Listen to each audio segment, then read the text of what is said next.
Hi ಎಲ್ರಿಗೂ ನಮಸ್ಕಾರ. Welcome to my new vlog. Visa ಅಪ್ಲಿಕೇಶನ್ಗೋಸ್ಕರ ನಾನು, ಪಾಪು, ಐರಾ ಜೊತೆಗೆ ನನ್ನ ತಮ್ಮ ಭೂಮಿಕಾನು ಬರ್ತೀನಿ ಅಂತ ಅಂದ್ಲು. ಸೊ ಅವಳನ್ನು ಕರ್ಕೊಂಡು ಇವಾಗ ಬ್ಯಾಂಗ್ಳೂರ್ಗೂ ಹೋಗ್ತಾ ಇದ್ದೀವಿ. ಹಸ್ಬೆಂಡ್ ಅದಕ್ಕೆ ಏನೇನೆಲ್ಲ ಪ್ರಿಪ್ರೇಷನ್ ಬೇಕೋ ಅದನ್ನೆಲ್ಲ ಫಸ್ಟೇನೆ ಮಾಡಿದ್ರು. ಸೊ ಬೇಕಾಗಿರೋವಂಥ ಡಾಕ್ಯುಮೆಂಟ್ಸ್ನೆಲ್ಲ ತೊಗೊಂಡು ಈಗ ವೀಸಾ ಅಪ್ಲಿಕೇಶನ್ ಸೆಂಟರಿಗೆ ಬಂದಿದ್ದೀವಿ. ಇದಿರೋದು ಗೋಪಾಲನ್ ಗ್ರ್ಯಾಂಡ್ ಮಾಲ್, ಬನ್ನೇರ್ಘಟ್ಟ ರೋಡಲ್ಲಿ.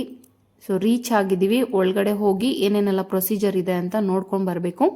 ಸ್ವೀಡನ್ ವೀಸಾನ ಇಲ್ಲಿ ಶೆಂಗನ್ ಕಂಟ್ರೀಸ್ ಅಂತ ಕರೀತಾರೆ. ಸೊ ಇಲ್ಲಿಂದ ಒಳಗಡೆ ಹೋಗಿ ಪ್ರೊಸೀಜರ್ ಎಲ್ಲ ಏನಿತ್ತು ಮುಗಿಸ್ಕೊಂಡು ಬಂದಿದ್ವಿ. ಬ್ಲೂ ಡಾರ್ಟ್ ಅಲ್ಲಿ ಕೊರಿಯರ್ ಅಲ್ಲಿ ಬಂದಿದೆ ನಮಗೆ. ಅದ್ರ ಒಳಗಡೆ ಏನಿದೆ ಏನು ಅಂತ ನನಗೆ ಗೊತ್ತಿಲ್ಲ. ಸೊ ಓಪನ್ ಮಾಡಿ ನೋಡಬೇಕು. ಹಸ್ಬೆಂಡ್ ಅಂತೂ ಯಾವಾಗ್ಲೂ ಕ್ರಾಸ್ ಫಿಂಗರ್ ಅಲ್ಲಿ ಇರ್ತೀನಿ ಅಂತ ಹೇಳ್ತಾ ಇದ್ರು. ಯಾಕೆಂದ್ರೆ ಕೆಲವೊಂದ್ಸಲ ವೀಸಾ ಕೆಲವೊಂದು ರೀಸನ್ಗೆ ರಿಜೆಕ್ಟ್ ಆಗುವಂತ ಚಾನ್ಸಸ್ ಕೂಡ ಇರುತ್ತೆ. ಸೊ 3 ಜನದ್ದು ಸೆಪ್ರೇಟ್ ಆಗಿ ಬಂದಿತ್ತು. ನಾನು ಒಂದೇ ಕಡೆ ಬರುತ್ತೆ ಅಂತ ಅನ್ಕೊಂಡಿದ್ದೆ. ಸೊ ವೀಸಾ ಈ ಥರ ಸ್ಟ್ಯಾಂಪ್ ಆಗಿ ಬಂದಿದೆ. ಯಾವುದೇ ರೀತಿಯಾದಂಥ ಲೆಟರ್ಸ್ ಇರಲಿಲ್ಲ.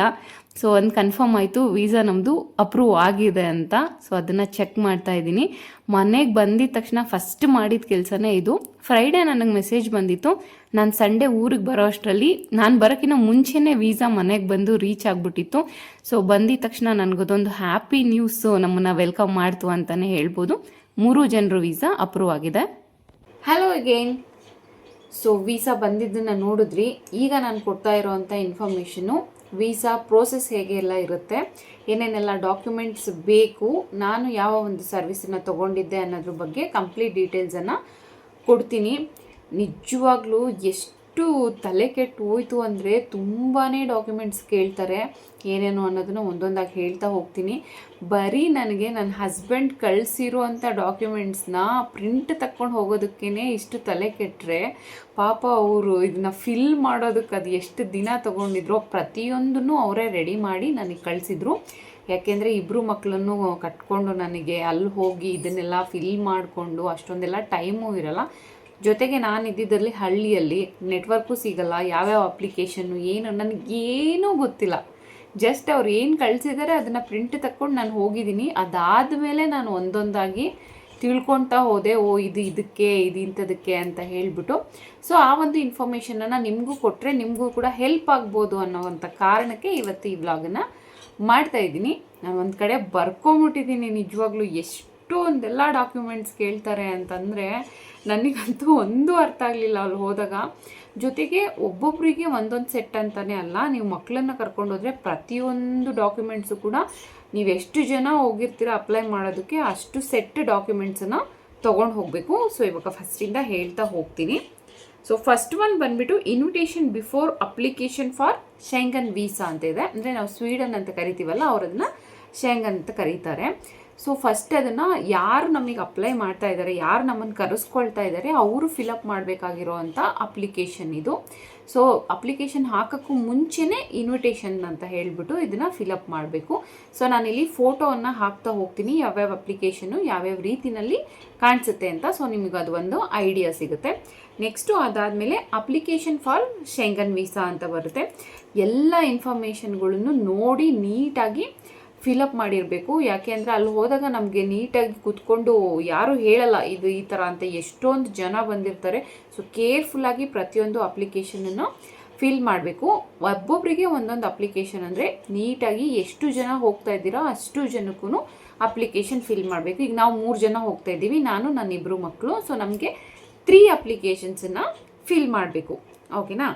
ಅದಾದಮೇಲೆ next consent for under age children, ಅಂದರೆ 18 ಇಯರ್ಸ್ ಅಂಡರ್ ಇರೋರಿಗೆ ಕನ್ಸೆಂಟ್ ಫಾರ್ಮ್ ಬೇಕು. ಅದಕ್ಕೆ ಪೇರೆಂಟ್ಸ್ ಇಬ್ಬರದೂ ಸೈನ್ ಮಾಡಿರಬೇಕು. ಅವ್ರದ್ದು date of birth, passport number, name ಎಲ್ಲದನ್ನು ಫಿಲ್ ಮಾಡಿ ಹಸ್ಬೆಂಡ್ ಆ್ಯಂಡ್ ವೈಫ್ ಪೇರೆಂಟ್ಸ್ ಏನಿರ್ತಾರೆ ಅವರಿಬ್ಬರದಕ್ಕೂ ಸೈನ್ ಮಾಡಬೇಕು. ಇದು ಮಕ್ಕಳಿಗೆ. ನನ್ನ 2 ಮಕ್ಕಳು ಅಂಡರ್ 18 ಇರೋದ್ರಿಂದ ನಾನು 2 ಸೆಟ್ ಆಫ್ ಫಾರ್ಮ್ನ ಕೊಟ್ಟಿರೋದು. ಸೊ ನಂದು ಒಂದು ಪಾಸ್ಪೋರ್ಟು, ಹಸ್ಬೆಂಡ್ ಒಂದು ಪಾಸ್ಪೋರ್ಟು 2 ಮಕ್ಳಿಗೂ ಅಟ್ಯಾಚ್ ಮಾಡಿದ್ದಾರೆ. ಮತ್ತು ಈ ಒಂದು ಫಾರ್ಮಿಗೆ ನಾನು ಹಸ್ಬೆಂಡ್ ಇಬ್ಬರು ಕೂಡ ಸೈನ್ ಮಾಡಬೇಕಾಗಿರುತ್ತೆ. ಇನ್ನು ಮೆಡಿಕಲ್ ಟ್ರಾವೆಲ್ ಇನ್ಶೂರೆನ್ಸ್ ಅಂತೂ ಕಂಪಲ್ಸರಿ. ನೀವು ಎಷ್ಟು ಜನ ಹೋಗ್ತಾ ಇರ್ತೀರಾ ಅಷ್ಟು ಜನಕ್ಕೂ, 3 ಜನ ಹೋಗ್ತಾ ಇದ್ದರೆ 3 ಕಾಪಿ ಇನ್ಶೂರೆನ್ಸನ್ನ ತೊಗೊಂಡು ಹೋಗಬೇಕಾಗುತ್ತೆ. ನಾನು ಸೇಫರ್ ಸೈಡಿಗೆ ಅಂತ ಹೇಳಿಬಿಟ್ಟು 2 ಕಾಪಿ ತೊಗೊಂಡು ಹೋಗಿದ್ದೆ. ಬಟ್ ಅಲ್ಲಿ ಹೇಳಿದ್ರು ಈ ಥರ ಪ್ರತಿಯೊಬ್ಬರಿಗೂ ಒಂದೊಂದು ಬೇಕಂತ. ನಾನು ಮತ್ತೆ ಹೋಗ್ಬಿಟ್ಟು ಅದನ್ನು ಪ್ರಿಂಟ್ ಎಲ್ಲ ತೊಗೊಂಬಂದು ಕೊಟ್ಟೆ. ಸೊ ಇನ್ಶೂರೆನ್ಸ್ ಈಸ್ ಮಸ್ಟ್ ಅಂತಲೇ ಹೇಳ್ತೀನಿ. ಅದನ್ನು ನೀಟಾಗಿ ಎಷ್ಟು ಜನ ಹೋಗ್ತಾ ಇದ್ದೀರಾ ಪ್ರತಿಯೊಬ್ಬರಿಗೂ ಅದು ಕಂಪಲ್ಸರಿ ಆಗಿರೋದ್ರಿಂದ ಎಷ್ಟು ಕಾಪಿ ಬೇಕು ಅನ್ನೋದನ್ನ ನೀಟಾಗಿ ನೋಡ್ಕೊಳ್ಳಿ. ಈಗ ನಮ್ಮದು ಫ್ಯಾಮಿಲಿ ವಿಸಿಟಿಂಗ್ ವೀಸಾ ಆಗಿರೋದ್ರಿಂದ ಅವರು ಅಂದರೆ ನನ್ನ ಹಸ್ಬೆಂಡ್ ಇವಾಗ ನನ್ನನ್ನು ಕರೆಸ್ಕೊಳ್ತಾ ಇರೋದು ಈ ಥರ ಫ್ಯಾಮಿಲಿ ವಿಸಿಟ್ ಮಾಡಬೇಕು ಅಂತ ಹೇಳಿ. ಹಾಗಾಗಿ ಸ್ವೀಡನಲ್ಲಿ ಯಾರಿದ್ದಾರೆ ಅವರು ಒಂದು ಇನ್ವಿಟೇಷನ್ ಕಾರ್ಡನ್ನ ಕೊಡಬೇಕು, ಇನ್ವಿಟೇಷನ್ ಲೆಟರ್ನ ಕೊಡಬೇಕು. ಈ ಥರ ನಾನು ನನ್ನ ಫ್ಯಾಮಿಲಿನ ಕರೆಸ್ಕೊಳ್ತಾ ಇದ್ದೀನಿ ಅಂತ ಫಸ್ಟು ಸ್ವೀಡನ್ ಎಂಬಸಿಗೆ ಅವರು ಲೆಟರನ್ನು ಬರೆದು ಒಂದು ಇನ್ವಿಟೇಷನನ್ನು ಬರೀತಾರೆ, ಇಷ್ಟು ದಿನ ಇರ್ತಾರೆ, ಇಂತಿಂಥವ್ರು ಬರ್ತಾ ಇದ್ದಾರೆ ಅಂತ ಹೇಳಿಬಿಟ್ಟು. ಮತ್ತೆ ಇನ್ನೇನು ಕೇಳ್ತಾರೆ ಅಂದರೆ ಸ್ವೀಡನ್ನಲ್ಲಿರೋರ್ದು ರೆಸಿಡೆಂಟ್ ಪ್ರೂಫ್ ಏನಾದರೂ ಬೇಕು, ಅಡ್ರೆಸ್ ಪ್ರೂಫ್ ಆಗಿರಬಹುದು. ಈ ಕಾರ್ಡ್ ಇದೆ ನನ್ನ ಹಸ್ಬೆಂಡು, ಅಲ್ಲಿ ವರ್ಕ್ ಪರ್ಮಿಟ್ ಕಾರ್ಡ್ ಬಂದಿರುತ್ತಲ್ಲ ಅದ್ರದ್ದೊಂದು ಪ್ರೂಫ್ ಕೇಳ್ತಾರೆ. ಸೊ ಅಲ್ಲಿರೋಂಥ ಅಡ್ರೆಸ್ ಪ್ರೂಫ್ ಆಗಿರ್ಬೋದು, ರೆಸಿಡೆಂಟ್ ಕಾರ್ಡ್ ಆಗಿರ್ಬೋದು, ಅದನ್ನೆಲ್ಲ ನಾವು ಸಬ್ಮಿಟ್ ಮಾಡಿದ್ವಿ. ಹಾಗೆ ಇನ್ನೊಂದು ಏನಂದರೆ ಅವ್ರದ್ದು ಬ್ಯಾಂಕ್ ಬ್ಯಾಲೆನ್ಸ್ ಕೇಳ್ತಾರೆ, 3 ಮಂತ್ಸಿಂದ ಬ್ಯಾಂಕ್ ಬ್ಯಾಲೆನ್ಸ್ ಎಷ್ಟಿದೆ, ಜೊತೆಗೆ ಪೇ ಸ್ಲಿಪ್ ಕೇಳ್ತಾರೆ, ಅವ್ರ ಸ್ಯಾಲ್ರಿ ಎಲ್ಲ ಎಷ್ಟೆಷ್ಟಿದೆ ಅಂತ ಅಂದ್ಬಿಟ್ಟು. ಅಲ್ಲೊಂಥರ ವಿಚಿತ್ರ ರೂಲ್ಸು. ಅಂದರೆ ಬ್ಯಾಂಕ್ ಬ್ಯಾಲೆನ್ಸ್ ಇದ್ದರೆ ಫ್ಯಾಮಿಲಿನೆಲ್ಲ ಕರೆಸ್ಕೊಂಡ್ರೆ ಇವ್ರಿಗೆ ಇಷ್ಟು ದಿನದಲ್ಲಿ ಅವ್ರನ್ನ ಮೇಂಟೈನ್ ಮಾಡೋದಕ್ಕೆ ಆಗತ್ತಾ ಇಲ್ವಾ ಅಂತ ಹೇಳಿ ಅವರ ಸ್ಯಾಲ್ರಿ ಜೊತೆಗೆ ಅವರ ಬ್ಯಾಂಕ್ ಬ್ಯಾಲೆನ್ಸ್ ಮೇಲೆ ವೀಸಾ ಪರ್ಮಿಟ್ ಕೊಡ್ತಾರಂತೆ. ಅದಕ್ಕೋಸ್ಕರನೇ 3 ಮಂತ್ಸಿಂದ ನನ್ನ ಹಸ್ಬೆಂಡು ಸ್ಯಾಲ್ರಿಯನ್ನು ₹1 ಕೂಡ ಖರ್ಚು ಮಾಡ್ದಿಲ್ಲಂಗೆ ಹಾಗೇ ಸೇವ್ ಮಾಡ್ತಾಯಿದ್ರು. ಯಾಕೆಂದರೆ ಬ್ಯಾಂಕ್ ಬ್ಯಾಲೆನ್ಸ್ ಮೇಲೆ ವೀಸಾ ಬರೋದು ಅಕಸ್ಮಾತ್ ಕ್ಯಾನ್ಸಲ್ ಆದರೆ ಅನ್ನೋ ಭಯಕ್ಕೆ. ಸೊ ಸ್ಯಾಲ್ರಿ ಸ್ಲಿಪ್ಪು ಜೊತೆಗೆ ಬ್ಯಾಂಕ್ ಬ್ಯಾಲೆನ್ಸ್ ಎಲ್ಲದನ್ನು ಚೆಕ್ ಮಾಡ್ತಾರೆ. ಇನ್ನೇನೇನೆಲ್ಲ ಬೇಕಾಗುತ್ತೆ ಅಂದರೆ ಈ ಎಂಪ್ಲಾಯಿ ಅಗ್ರಿಮೆಂಟು, ಈಗ ಯಾವ ಕಂಪನಿಯಿಂದ ಕಳಿಸಿದ್ದಾರೆ, ಅಲ್ಲಿ ಯಾವ ಕಂಪನಿಗೆ ವರ್ಕ್ ಮಾಡ್ತಾ ಇದ್ದಾರೆ, ಆ ಅಗ್ರಿಮೆಂಟ್ ಇರುತ್ತಲ್ಲ ಅದನ್ನು ಕಂಪಲ್ಸರಿ ತೊಗೊಂಡು ಹೋಗಲೇಬೇಕು. ವಿಸಿಟಿಂಗ್ ಫ್ಯಾಮಿಲಿ ಅಥವಾ ಫ್ರೆಂಡ್ಸ್ ಚೆಕ್ ಲಿಸ್ಟ್ ಅಂತ ಒಂದಿರುತ್ತೆ. ನಾವು ಏನೇನೆಲ್ಲ ಡಾಕ್ಯುಮೆಂಟ್ಸ್ ಎಲ್ಲ ಸಬ್ಮಿಟ್ ಮಾಡಿದ್ದೀವಿ ಅವ್ರು ಅದನ್ನು ನೋಡಿಬಿಟ್ಟು ಟಿಕ್ ಮಾರ್ಕ್ ಹಾಕ್ತಾ ಹೋಗ್ತಾರೆ, ಈ ಎಲ್ಲ ಡಾಕ್ಯುಮೆಂಟ್ಸ್ನ ಸಬ್ಮಿಟ್ ಮಾಡಿದ್ದಾರೆ ಇಲ್ಲ ಅಂತ ಹೇಳ್ಬಿಟ್ಟು. ಆ ಚೆಕ್ ಲಿಸ್ಟ್ ಒಂದನ್ನು ನೀವು ಇಟ್ಕೊಂಡಿದ್ರೆ ನಿಮ್ಗೆ ಏನೇನೆಲ್ಲ ಡಾಕ್ಯುಮೆಂಟ್ಸ್ ಬೇಕಾಗುತ್ತೆ ಅನ್ನೋದು ನಿಮಗೆ ಒಂದು ಐಡಿಯಾ ಬಂದುಬಿಟ್ಟಿರುತ್ತೆ. ನಾನು ಅದ್ರದ್ದು ಕೂಡ ಫೋಟೋ ಹಾಕಿದ್ದೀನಿ. ಸೊ ಈ ಒಂದು ಚೆಕ್ ಲಿಸ್ಟ್ ಇದ್ದರೆ ಸಾಕು, ಎಲ್ಲ ಆಲ್ಮೋಸ್ಟ್ ಡಾಕ್ಯುಮೆಂಟ್ಸ್ ಇದರಲ್ಲಿ ಕವರ್ ಆಗಿದೆ ಅಂತಲೇ ಅರ್ಥ. ಇನ್ನು ಚಿಲ್ಡ್ರನ್ಸಿಗೂ ಚೆಕ್ ಲಿಸ್ಟ್ ಇರುತ್ತೆ. ಇನ್ನು ಮಕ್ಕಳಿಗೂ ಕೂಡ ಮೈನರ್ ಅಪ್ಲಿಕೆಂಟ್ಸ್ ಚೆಕ್ ಲಿಸ್ಟ್ ಅಂತ ಒಂದಿರುತ್ತೆ. ಮಕ್ಕಳದ್ದು ಏನೇನೆಲ್ಲ ಡಾಕ್ಯುಮೆಂಟ್ಸನ್ನು ನಾವು ಸಬ್ಮಿಟ್ ಮಾಡಿದ್ದೀವಿ ಅವ್ರು ಅದನ್ನೆಲ್ಲ ವೆರಿಫೈ ಮಾಡಿ ಕರೆಕ್ಟಾಗಿದೆ ಇಲ್ಲ, ಸಬ್ಮಿಟ್ ಆಗಿದೆ ಇಲ್ಲ ಅನ್ನೋದನ್ನ ಟಿಕ್ ಮಾರ್ಕ್ ಮಾಡಿ ಅವರ ರೆಫರೆನ್ಸಿಗೆ ಅಂತ ಇಟ್ಕೊತಾರೆ. ಸೊ ಇದಿಷ್ಟು ಡಾಕ್ಯುಮೆಂಟ್ಸು ಬೇಕಾಗಿರುವಂಥದ್ದು. ಇನ್ನೊಂದು ವೆರಿ ಇಂಪಾರ್ಟೆಂಟ್ ಡಾಕ್ಯುಮೆಂಟ್ ಅಂದರೆ ಮೆಡಿಕಲ್ ಇನ್ಶೂರೆನ್ಸು ಕಂಪಲ್ಸರಿ. ಆ ಇನ್ಶೂರೆನ್ಸ್ನ ನೀವು ಎಷ್ಟು ಜನ ಹೋಗ್ತಾ ಇದ್ದೀರಾ ಅಷ್ಟು ಜನರದ್ದು ಇನ್ಶೂರೆನ್ಸ್ ಪಾಲಿಸಿ ಇರಬೇಕು.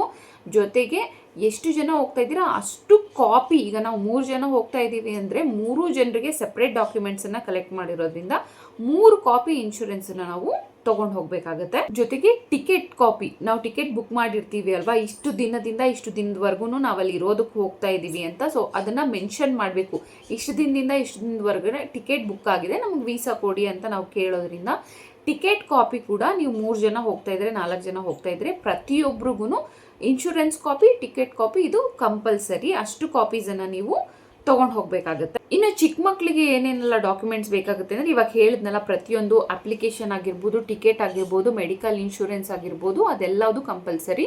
ಇನ್ನು ಸೆಪ್ರೇಟ್ ಆಗಿ ಅಂದರೆ ಅವರ ಬರ್ತ್ ಸರ್ಟಿಫಿಕೇಟ್, ಪಾಸ್ಪೋರ್ಟ್, ಮಕ್ಕಳು ಪಾಸ್ಪೋರ್ಟ್ ಜೊತೆಗೆ ಪೇರೆಂಟ್ಸ್ ಪಾಸ್ಪೋರ್ಟ್ 2 ಕೂಡ ವೆರಿ ಇಂಪಾರ್ಟೆಂಟು. ನಂದು ನನ್ನ ಹಸ್ಬೆಂಡ್ದು ಇಬ್ರದ್ದು ಕೊಟ್ಟಿದ್ದೀವಿ, 2 ಮಕ್ಳಿಗೂ. ಜೊತೆಗೆ ಯಾರು ಕರೆಸ್ಕೊಳ್ತಾ ಇದ್ದಾರೆ ಅವರು ಇನ್ವಿಟೇಷನನ್ನು ಬರೆದಿರ್ತಾರೆ ಅಲ್ವಾ, ಈ ಒಂದು ಕಾರಣಕ್ಕೋಸ್ಕರ ನಾನು ಕರೆಸ್ಕೊಳ್ತಾ ಇದ್ದೀನಿ ಅಂತ. ಆ ಒಂದು ಇನ್ವಿಟೇಷನ್ ಪ್ರಿಂಟ್ ಕೂಡ 3 ಕಾಪಿ ಬೇಕಾದರೆ, 3 ಕಾಪಿ ಅಂತಲೇ ಅಲ್ಲ, ನಾವು 3 ಜನ ಹೋಗಿರೋದ್ರಿಂದ ನಾನು ಆಲ್ಮೋಸ್ಟ್ 3 ಕಾಪಿ ಅಂತ ಹೇಳ್ತಿರ್ತೀನಿ. ನೀವು ಎಷ್ಟು ಜನ ಹೋಗ್ತಿರ್ತೀರಾ ಅಷ್ಟು ಕೂಡ ಇನ್ವಿಟೇಷನ್ ಕಾಪಿ ಕೂಡ ನಿಮ್ಮ ಹತ್ರ ಇರಬೇಕು ಅಷ್ಟು ಜನರಿಗೂ. ಫಸ್ಟು ಅವ್ರು ನನ್ನ ಒಂದು ID ಪ್ರೂಫ್ಸ್ನೆಲ್ಲ ಅದನ್ನು ಚೆಕ್ ಮಾಡ್ತಾ ಹೋದರು. ನನ್ನ ಒಂದು ಪರ್ಸ್ನಲ್ ID ಅಂದರೆ ಆಧಾರ್ ಕಾರ್ಡ್ ಆಗಿರ್ಬೋದು, ಪ್ಯಾನ್ ಕಾರ್ಡ್ ಆಗಿರ್ಬೋದು, ಪಾಸ್ಪೋರ್ಟ್ ಆಗಿರ್ಬೋದು. ಇನ್ನು ನನ್ನ ಹಸ್ಬೆಂಡ್ ರಿಲೇಷನ್ಶಿಪ್ಗೆ ಮ್ಯಾರೇಜ್ ಸರ್ಟಿಫಿಕೇಟು ಇಂಪಾರ್ಟೆಂಟು. ಸೊ ಪ್ರತಿಯೊಂದು ಡಾಕ್ಯುಮೆಂಟ್ಸನ್ನ ಪರ್ಸ್ನಲ್ ನಿಮ್ದು ಏನಿರುತ್ತೆ ಅಡಲ್ಟ್ ಡಾಕ್ಯುಮೆಂಟ್ಸು ಅದನ್ನೆಲ್ಲದನ್ನು ಕ್ಯಾರಿ ಮಾಡಿ. ಇನ್ನು ಮಕ್ಕಳದು ಕಾಮನ್ ಆಗಿ ಪಾಸ್ಪೋರ್ಟ್ ಮತ್ತು ಬರ್ತ್ ಸರ್ಟಿಫಿಕೇಟ್ ಇದ್ದರೆ ಸಾಕು. ಇನ್ನು ನನ್ನ ಹಸ್ಬೆಂಡು ಇನ್ವಿಟೇಷನ್ ಕೊಟ್ಟು ಕರ್ಸ್ಕೊಳ್ತಾ ಇದ್ದಾರೆ ಅಂತಂದಮೇಲೆ ನನಗೂ ಕೂಡ ಒಂದು ಲೆಟರ್ ಬರೆಯೋಕ್ಕೆ ಹೇಳಿದ್ರು, ಸ್ವೀಡನ್ ಎಂಬಸಿಗೆ ಒಂದು ಲೆಟರ್ ಬರ್ಕೊಡಿ ಅಂತ. ನನಗೆ ಸಡನ್ನಾಗಿ ಗೊತ್ತಾಗಲಿಲ್ಲ ಯಾವ ರೀತಿ ಬರೀಬೇಕು, ಏನು ಬರೀಬೇಕು ಅಂತೇಳಿ. ಕವರ್ ಲೆಟರ್ ಅಂತ ಒಂದು ಬರೆಸ್ಕೊಳ್ತಾರೆ. ನಾವು ನಮ್ಮ ರಿಲೇಟಿವ್ನ ಅಥವಾ ನನ್ನ ಹಸ್ಬೆಂಡ್ನ ಮೀಟ್ ಮಾಡೋದಕ್ಕೋಸ್ಕರ ಸ್ವೀಡನ್ಗೆ ಹೋಗ್ತಾ ಇದ್ದೀನಿ. ಪಾಸ್ಪೋರ್ಟ್ ನಂಬರ್ಸು, ನೇಮು ಎಲ್ಲ ಹಾಕಿ ನಾವು ಇಷ್ಟು ದಿನದಿಂದ ಇಷ್ಟು ದಿನದವರೆಗೂ ಅಲ್ಲಿ ಸ್ಟೇ ಮಾಡ್ತೀವಿ. ಸೊ ಈ ಥರ ಫ್ಯಾಮಿಲಿ ಟೈಮನ್ನು ಸ್ಪೆಂಡ್ ಮಾಡೋದಕ್ಕೆ ನಮಗೊಂದು ಅವಕಾಶ ಮಾಡಿಕೊಡಿ ಅಂತ ಹೇಳಿ ಒಂದು ಲೆಟರನ್ನು ಬರೆದು ಅವರಿಗೆ ಕೊಡಬೇಕಾಗತ್ತೆ. ಸೊ ಅದನ್ನು ನಾನು ಕೂಡ ಬರೆದು ಕೊಟ್ಟಿದ್ದೀನಿ. ಜೊತೆಗೆ ಇಷ್ಟೆಲ್ಲ ಡಾಕ್ಯುಮೆಂಟ್ಸು ಬೇಕಾಗುತ್ತೆ. ಅದರಲ್ಲಿ ಒಂದು ಡಾಕ್ಯುಮೆಂಟ್ ಮಿಸ್ ಆದ್ರೂ ನಿಮಗೆ ಯಾರೂ ಹೇಳೋದಿಲ್ಲ ಬಂದು ಈ ಡಾಕ್ಯುಮೆಂಟ್ ಮಿಸ್ ಆಗಿದೆ ಮತ್ತೆ ಹೋಗಿ ತೊಗೊಂಡು ಬನ್ನಿ ಅಂತ. ಅದಕ್ಕೋಸ್ಕರನೇ ನಾನು ಕೂಡ ಯೂಟ್ಯೂಬಲ್ಲಿ ಸರ್ಚ್ ಮಾಡಿಕೊಂಡು ಪ್ರೀಮಿಯಂ ಲಾಂಚ್ ಸರ್ವಿಸನ್ನು ತೊಗೊಂಡಿದ್ದೆ.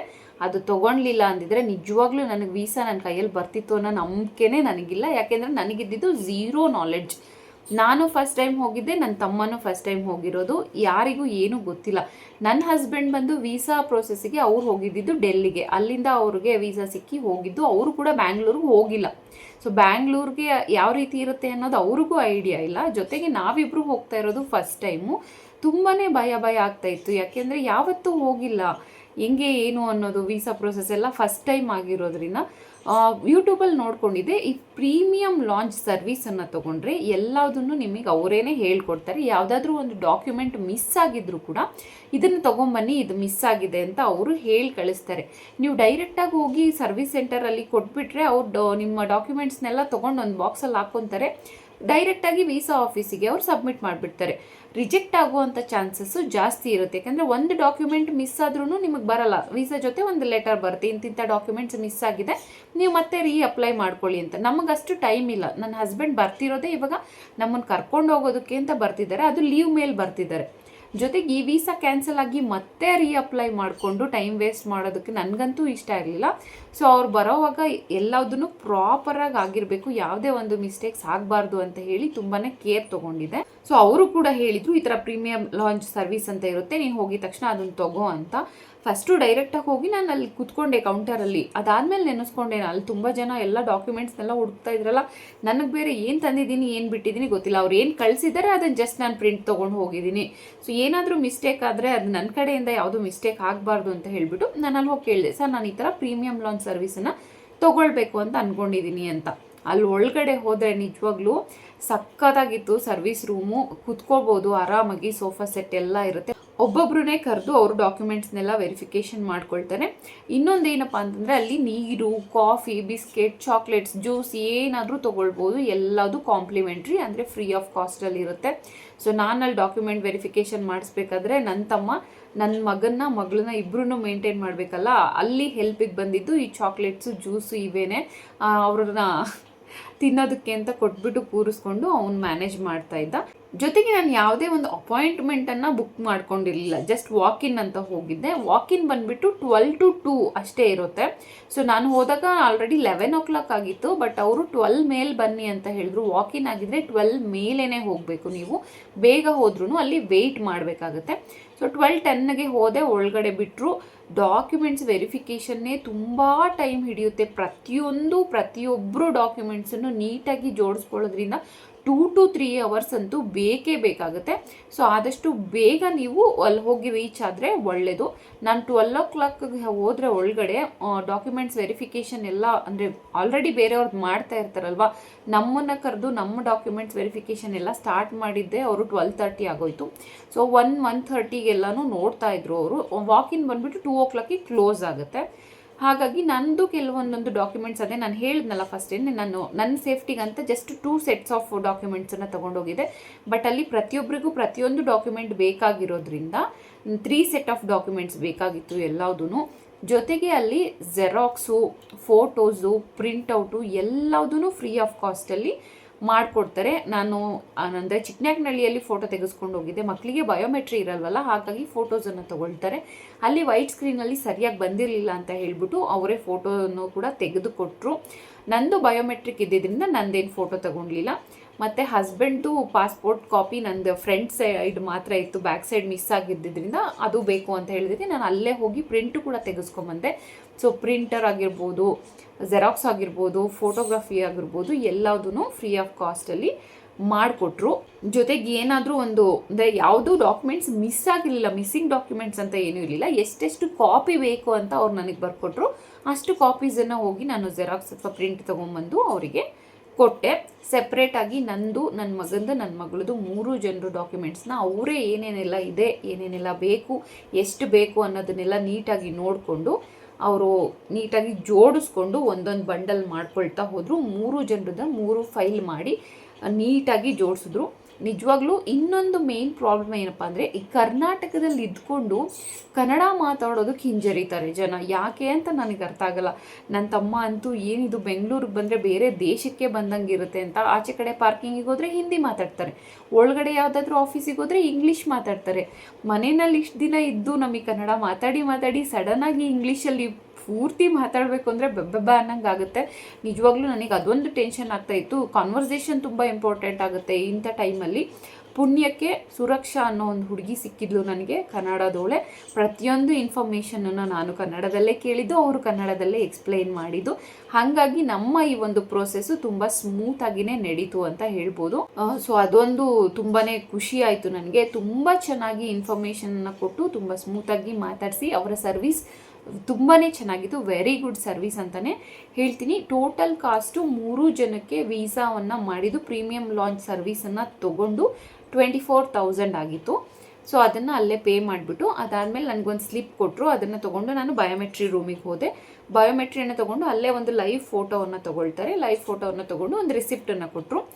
ಕೊರಿಯರ್ ಸರ್ವಿಸಲ್ಲಿ ಬರುತ್ತೆ ಪಾಸ್ಪೋರ್ಟ್ಸ್ ಎಲ್ಲದೂ. ಈ ರಿಸಿಪ್ಟನ್ನು ಕೊಟ್ಟು ನೀವು ಆಮೇಲೆ ಕಲೆಕ್ಟ್ ಮಾಡ್ಕೊಳ್ಳಿ ಅಂತ. ಸೊ ನಾನು ಅಮೌಂಟ್ ಎಲ್ಲ ಪೇ ಮಾಡಿ ಬಯೋಮೆಟ್ರಿಕನ್ನು ಮುಗಿಸ್ಕೊಂಡು ಫೈನಲಿ 12 o'clock ಒಳಗೋದ್ರೆ ನಾನು ಆಚೆ ಬಂದಾಗ 3 o'clock ಆಗಿತ್ತು. ಅಂದರೆ 3 hours ವೀಸಾ ವೆರಿಫಿಕೇಷನ್ ಅಂದರೆ ಅಪ್ಲಿಕೇಶನ್ ಹಾಕುವಂಥ ಪ್ರೋಸೆಸ್ಸು, ಡಾಕ್ಯುಮೆಂಟ್ ವೆರಿಫಿಕೇಷನ್ನು ನಡೀತಾ ಹೋಗುತ್ತೆ. ಜೊತೆಗೆ ನನ್ನನ್ನು ಕೇಳಿದ್ರು SMS ಸರ್ವಿಸ್ ಏನಾದರೂ ತೊಗೊಳ್ತೀರಾ ಅಂತ. ನನಗೆ ಬೇಕಿತ್ತು, ಯಾಕೆಂದರೆ ಪದೇ ಟೆನ್ಷನ್ ಮಾಡ್ಕೊಂಡು ಕೂರೋಕ್ಕಾಗಲ್ಲ, ಯಾವಾಗ ಬರುತ್ತೋ ಎಲ್ಲಿದೆಯೋ ಅಂತ. ಹಾಗಾಗಿ ನಾನು ಕೊರಿಯರಿಂದ SMS ಸರ್ವಿಸನ್ನು ಪಡ್ಕೊಂಡಿದ್ದೆ. ಸೊ ನನಗೆ ನನ್ನ ಡಾಕ್ಯುಮೆಂಟ್ಸ್ ಎಲ್ಲಿರುತ್ತೋ ಅಲ್ಲಿಂದ ನನಗೆ ಮೆಸೇಜ್ ಬರ್ತಾ ಇತ್ತು, ಅಂದರೆ ಟ್ರ್ಯಾಕ್ ಆಗ್ತಾ ಇತ್ತು SMS ಇಂದ. ಈಗ ಡೆಲ್ಲಿ ಆಫೀಸಲ್ಲಿ ಅದು ಕಲೆಕ್ಟ್ ಆಗಿದ್ರೆ, ಓಕೆ ನಿಮ್ಮ ಈ ವೀಸಾ ಅಪ್ಲಿಕೇಶನ್ನು ಡೆಲ್ಲಿ ಆಫೀಸನ್ನು ತಲುಪಿದೆ ಅಂತ ನನಗೊಂದು ಮೆಸೇಜ್ ಬರ್ತಾ ಇತ್ತು. ಅದಾದಮೇಲೆ ಒಂದು 10 to 15 days ಆಗುತ್ತೆ ಅಂತ ಹೇಳಿದರು. ನಾವು ಹೋಗಿದ್ದು ಫ್ರೈಡೇ. ಸೊ ಫ್ರೈಡೇ ಹೋಗ್ಬಿಟ್ಟು ವೀಸಾ ಅಪ್ಲಿಕೇಶನ್ಗೆಲ್ಲ ಕೊಟ್ಬಿಟ್ಟು ನಾವು ಬಂದ್ವಿ. ಮಂಡೇ ಅದು ಡೆಲ್ಲಿನ ರೀಚ್ ಆಗಿತ್ತು. ಎಷ್ಟು ಬೇಗ ಪ್ರೋಸೆಸ್ ಆಗಿದೆ ಅಂದರೆ 4 to 5 days ಅಷ್ಟೇ. ಅದಾದಮೇಲೆ ಫ್ರೈಡೇ ನನಗೆ ಮೆಸೇಜ್ ಬಂತು, ನಿಮ್ಮ ವೀಸಾ ಅಪ್ಲಿಕೇಶನ್ ಬಂದು ಡೆಲ್ಲಿಯಿಂದ ಡಿಸ್ಪ್ಯಾಚ್ ಆಗಿದೆ ಅಂತ. ಸೊ ನಾನು ಅಂದ್ಕೊಂಡೆ ಡೆಲ್ಲಿಯಿಂದ ಬ್ಯಾಂಗ್ಳೂರಿಗೆ ಬಂದು, ಬ್ಯಾಂಗ್ಳೂರಿಂದ ಚಿಂತಾಮಣಿ ಅಡ್ರೆಸ್ ಕೊಟ್ಟಿದ್ದೆ. ಚಿಕ್ಕನಾಕ್ನಳ್ಳಿಗೆ ಕೊರಿಯರ್ ಸರ್ವಿಸ್ ಇರಲಿಲ್ಲ ಅಂತ ಹೇಳಿದ್ರು, ಹಾಗಾಗಿ ನಾನು ಚಿಂತಾಮಣಿ ಅಡ್ರೆಸ್ಸನ್ನು ಕೊಟ್ಟಿದ್ದೆ. ಸೊ ಅವರು ಫ್ರೈಡೇ ಡಿಸ್ಪ್ಯಾಚ್ ಆಗಿದೆ ಅಂತ ಹೇಳಿದ್ರಲ್ಲ, ನಾನು ಇನ್ನೊಂದು 4-5 days ಆದರೂ ಆಗುತ್ತೆ ಬರೋದಕ್ಕೆ. ಸೊ ಸಂಡೇ ನಾನು ಅಲ್ಲಿ ಹೋಗಿ ರೀಚ್ ಆಗಿದ್ದರೆ ಒಂದು 3-4 days ವೆಯ್ಟ್ ಮಾಡಿದ್ರೆ ಬರುತ್ತೆ ಅಂತ. ಬಟ್ ಶಾಕಿಂಗ್ಲಿ ಆ್ಯಂಡ್ ಸರ್ಪ್ರೈಸಿಂಗ್ಲಿ ನಾನು ಅಲ್ಲಿಂದ ಸಂಡೇ 8 o'clock ಹೊರಟಿದ್ರೆ 12 o'clock ನಾವು ಮನೆ ರೀಚ್ ಆಗಿದ್ದು. ಬಟ್ 10 o'clock ನನ್ನ ವೀಸಾ ಮನೆಯಲ್ಲಿ ಇತ್ತು. ಅಂದರೆ ಫ್ರೈಡೇ ನನಗೆ ಮೆಸೇಜ್ ಬಂದರೆ ಸ್ಯಾಟರ್ಡೇ ಸಂಡೇ ಮಾರ್ನಿಂಗ್ ಅದು ವಿತಿನ್ 2 to 3 days ವೀಸಾ ಮನೆ ಸೇರಿತ್ತು. ನಾನು ಬಂದಿದ್ದ ತಕ್ಷಣ, ಅಂದರೆ ನಾನು ಬರೋಕ್ಕೂ ಮುಂಚೆನೇ ವೀಸಾ ಆಲ್ರೆಡಿ ಬಂದುಬಿಟ್ಟಿತ್ತು. ಬಂದಿದ್ದ ತಕ್ಷಣ ಎಕ್ಸೈಟ್ಮೆಂಟಲ್ಲಿ ಫಸ್ಟ್ ಓಪನ್ ಮಾಡಿದೆ. ನನ್ನ ಹಸ್ಬೆಂಡ್ದಂತೂ ಫುಲ್ಲು ಟೆನ್ಷನ್ನು. ಯಾವ್ಯಾವುದೋ ರೀಸನಿಗೆ ವೀಸಾ ಎಲ್ಲ ಕ್ಯಾನ್ಸಲ್ ಆಗ್ತಾ ಇರುತ್ತೆ, ನೀನು ಫಸ್ಟ್ ಹೋಗಿ ಅದರಲ್ಲಿ ಒಂದು ಲೆಟರ್ ಇದೆಯಾ, ಯಾವುದಾದ್ರೂ ಡಾಕ್ಯುಮೆಂಟ್ಸ್ ಮಿಸ್ ಆಗಿದೆ, ಈ ಡಾಕ್ಯುಮೆಂಟ್ ಮಿಸ್ ಆಗಿದೆ, ಸೊ ಅಪ್ಲೈ ಮಾಡಿ ಅಂತ ಲೆಟರ್ ಬಂದಿರುತ್ತೆ. ಸೊ ಫಸ್ಟು ಹೋಗಿ ನೀನು ಆ ಲೆಟರ್ ಬಂದಿದೆಯಾ ಬಂದಿಲ್ವಾ ಅನ್ನೋದನ್ನ ನೋಡು ಅಂತ ಹೇಳಿದರು. ಸೊ ಮನೆಗೆ ಬಂದಿದ್ದ ತಕ್ಷಣ ಲಗೇಜ್ ಎಲ್ಲ ಒಳಗಡೆ ಇಟ್ಬಿಟ್ಟು ಫಸ್ಟು ನಾನು ವೀಸಾನ ಓಪನ್ ಮಾಡಿ ತೋರಿಸಿದ್ನಲ್ಲ, ಆ ಗ್ರೀನ್ ಕಲರ್ ಕವರಲ್ಲಿ 3 ಜನರದ್ದು ಸೆಪ್ರೇಟಾಗಿ ಬಂದಿತ್ತು. ಸೊ ಓಪನ್ ಮಾಡಿ ನೋಡಿದೆ, ಯಾವುದೇ ಲೆಟರ್ ಇರಲಿಲ್ಲ, ವೀಸಾ ಅಪ್ರೂವ್ ಆಗಿತ್ತು. ಫಸ್ಟ್ ಸ್ಟ್ಯಾಂಪು ಇಂಟರ್ನ್ಯಾಷನಲ್ ಟ್ರಿಪ್ಪಿಂದು. ಸೊ ಹಸ್ಬೆಂಡ್ನ ಮೀಟ್ ಮಾಡೋದಕ್ಕೆ ಸ್ವೀಡನ್ನಿಗೆ ಹೋಗೋದಕ್ಕೆ ನಮಗೆ ಪರ್ಮಿಷನ್ ಸಿಕ್ಕಿದೆ. ತುಂಬಾ ಖುಷಿ ಆಗ್ತಾ ಇದೆ, ಯಾಕಂದರೆ ನೀವು ನನ್ನ ಫಸ್ಟ್ ಫ್ಲೈಟ್ ಜರ್ನಿ ನೋಡಿರ್ತೀರ. ಮಗಳು ಜೊತೆ ಅದು ನನ್ನ ಫಸ್ಟ್ ಫ್ಲೈಟ್ ಜರ್ನಿ, ಅಂದರೆ ವಿತಿನ್ ಇಂಡಿಯಾ. ಇದು ಮಗನ ಜೊತೆ ಫಸ್ಟ್ ಇಂಟರ್ನ್ಯಾಷನಲ್ ಫ್ಲೈಟ್ ಜರ್ನಿ ಆಗಿರುತ್ತೆ. ಸೊ ತುಂಬ ಖುಷಿ ಆಗ್ತಾ ಇದೆ. ಸೊ ಫೈನಲಿ ನಾವು ಕೂಡ ಫಾರಿನನ್ನು ನೋಡೋ ಅಂಥ ಅವಕಾಶ ಸಿಕ್ತು ಅಂತ ಹೇಳ್ತಾ, ಇದಾಗಿತ್ತು ಇವತ್ತಿನ ವ್ಲಾಗ್. ನಾನು ಕೊಟ್ಟಂಥ ಕೆಲವೊಂದು ಇನ್ಫಾರ್ಮೇಷನ್ ನಿಮಗೆ ಯೂಸ್ಫುಲ್ ಆಗಿರುತ್ತೆ ಅಂತ. ಯಾಕೆಂದರೆ ಎಲ್ಲರಿಗೂ ಗೊತ್ತಿರಲ್ಲ, ಕೆಲವೊಂದನ್ನು ನೋಡಿ ತಿಳ್ಕೊಳ್ಬೇಕು, ಕೇಳಿ ತಿಳ್ಕೊಳ್ಬೇಕು. ಸೊ ನಾನು ನನಗಾದಂಥ ಎಕ್ಸ್ಪೀರಿಯನ್ಸನ್ನು ಶೇರ್ ಮಾಡ್ಕೊಂಡಿದ್ದು ನಿಮಗೆ ಒಂದು ರೀತಿಯಲ್ಲಿ ಯೂಸ್ ಆಗ್ಬೋದು ಅಂತ ಭಾವಿಸ್ತಾ ಈ ವ್ಲಾಗನ್ನು ಇಲ್ಲಿಗೆ ಮುಗಿಸ್ತಾ ಇದ್ದೀನಿ. Thank you so much.